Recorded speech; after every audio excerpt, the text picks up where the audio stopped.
Hey everybody, welcome to another fall day in Canada. Today I wanted to introduce you to the new SLK. I have always wanted an SLK, always. And finally I was able to pick one up. I purchased this from Windsor, Ontario. I drove it from Windsor to my home in Georgetown, and I loved every bit of the drive. It's a quick, sporty, and compact car.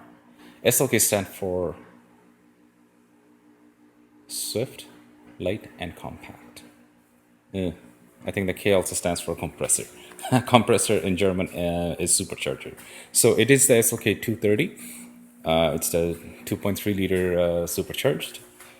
It's a nice, peppy vehicle.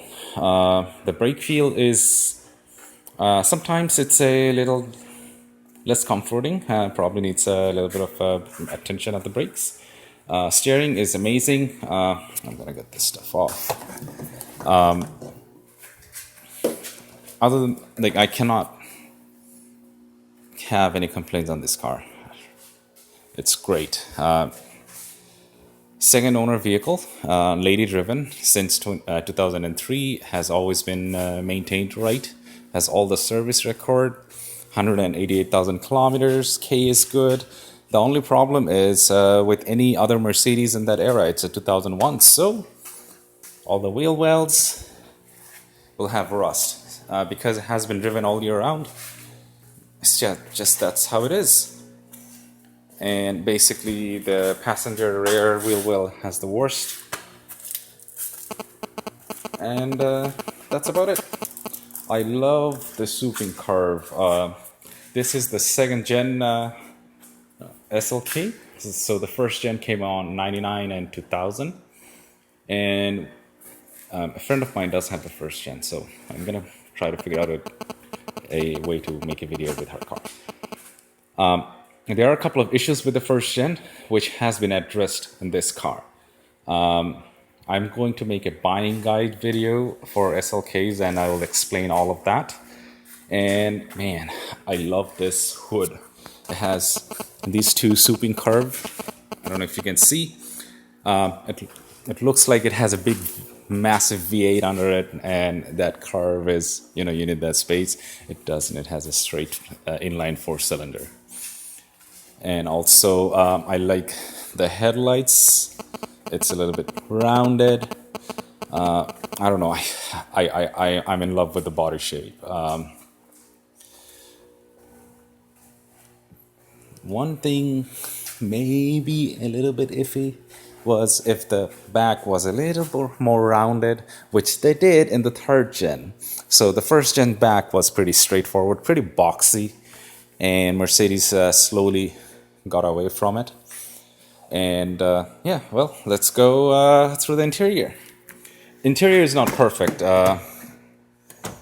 Again, lady driven. She, I guess, did not care as much of the interior as I don't know, me. So there are a couple of marks over here, and I know how to take care of these. They will all go away. The leather will be shampooed and washed. But I am very, very happy with the condition of the leather. All these things, the dirt you see, they will come off very easily. And the other thing is, I like the two-tone color. It's black and beige.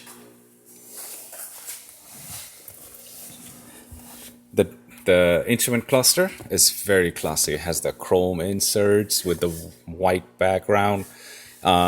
These black spots that you see, you know what? I'm going to put a key in. You will know they light up with different warning lights. There and there. So that's what you see.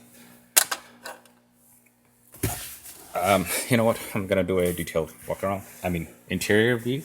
So right over here, you have your headlight controls. Headlight on, not on, and this is what you should leave it in naturally. I still have to figure out this one. I think it's just the parking light on. And then, and there. I don't know. Anyways, over here, this is the engine temperature or the coolant temperature. That's the oil level. That's the speedo, and that's where the tacho is. Here's your clock, and right over here, it's gonna show your gear position. So park, reverse, neutral, drive. And when you're on triptonic mode, it will show the different numbers. And over here, you have the odometer right there, and then where did that go? The trip connector there. All right, now we move to the center console. I love this metal finish. It has this stainless steel look to it. Now, one of the major problem is when I purchased the car, it was first thing in the morning. I left my home 4:30 in the morning, so I needed coffee. I got into the car and I can't find a spot to put coffee. Hello? Anyways, finally I found it. It's right over here. There's a place for two. I guess you're not allowed to have 3 coffee and not allowed to have an empty coffee cup. Okay, in the center console you have the 2 heat vents.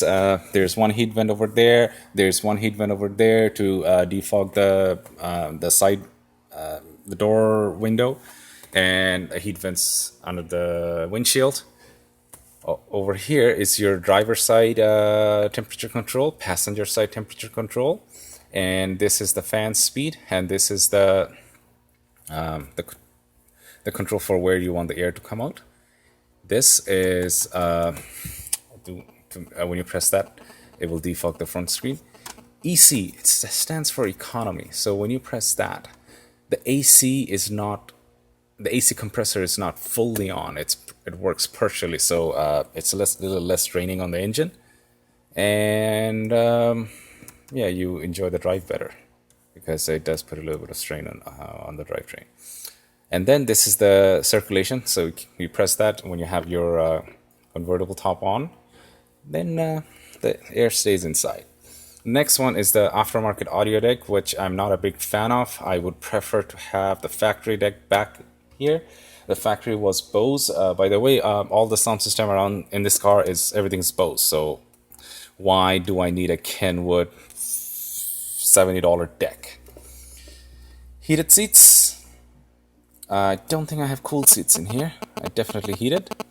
And this button is something that pops out in front of the headlight and washes the headlight. Like, hello. There's a traction control off, on. Your hazards, that's your unlock button. And this one is the passenger heated and cooled seats. Now this button, this is an interesting one, and I still have to figure out what does this mean.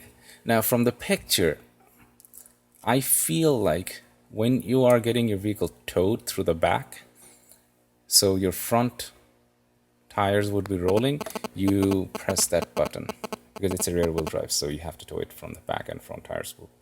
I don't know why. I don't know why you need that, but that's what it is. Here's a secret cubby hole. It's very nice, soft, and elegant. You press that, it comes out nice. It's an ashtray. Over here, you have your window controls, and then passenger airbag on and off light, and again standard shifter, very dirty. It's gonna be cleaned. W and sports and wet or winter. I don't like W. Over here, you have your mirror controls. So basically, you want to change the passenger mirror. Turn this towards the passenger, and left and right and. Okay, since the key is not in there, so that's why it's not working. And here it's the magic button. So what you do is you press you put all the windows down, and then press this button and hold it. It takes about 25 seconds for the back to come, the trunk lid to open, and then the whole thing to go down. Over here, I like this setup. You have your ashtray, and where it's permanent phone charger because this thing is not coming off. I tried it. Okay, after that is your Oh my God, it's dirty. Anyways, moving on. And then you have this tiny storage space. I don't know what you're supposed to store in there. There's a bulb, and I don't even know what that is.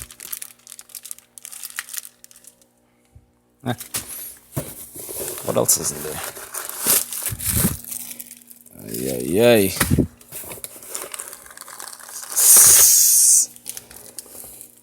What the hell is that? Oh, gum. See, the car is already paying me money back. What else is in here?